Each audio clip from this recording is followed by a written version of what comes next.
the White Horse of Uffington. The cutting of huge figures or geoglyphs into the earth of English hillsides has taken place for more than 3,000 years. There are 56 hill figures scattered around England, with the vast majority on the chalk downs of the country's southern counties. The figures include giants, horses, crosses, and regimental badges.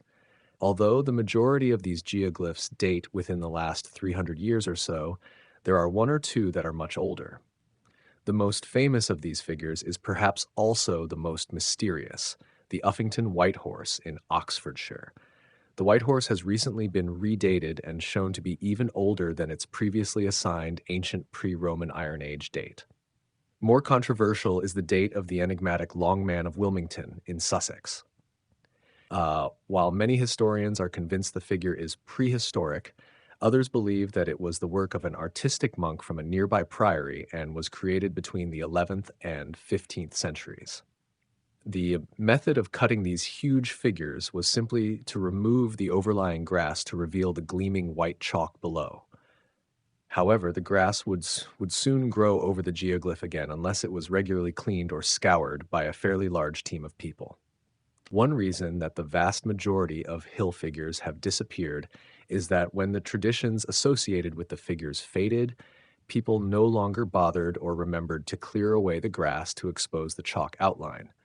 Furthermore, over hundreds of years, the outlines would sometimes change due to people not always cutting in exactly the same place, thus creating a different shape to the original geoglyph. The fact that any ancient hill figures survive at all in England today is testament to the strength and continuity of local customs and beliefs, which, in one case at least, must stretch back over millennia.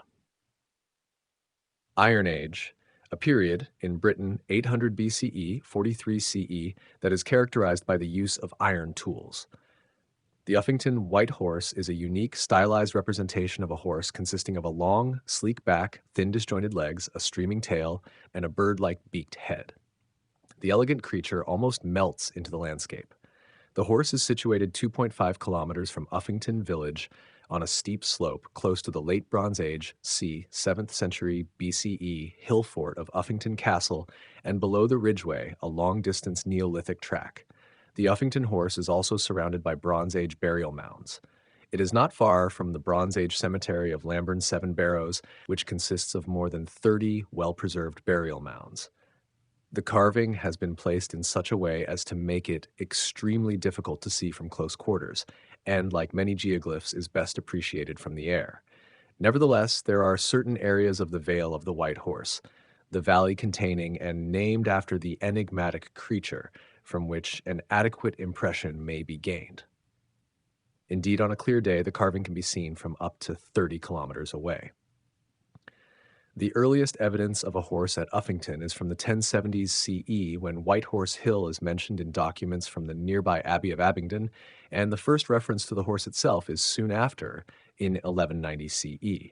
However, the carving is believed to date back much further than that.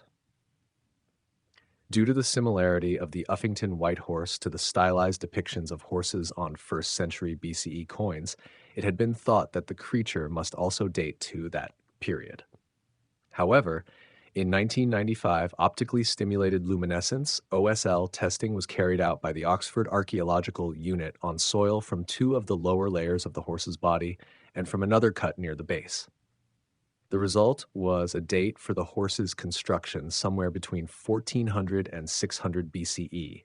In other words, it had a late Bronze Age or early Iron Age origin.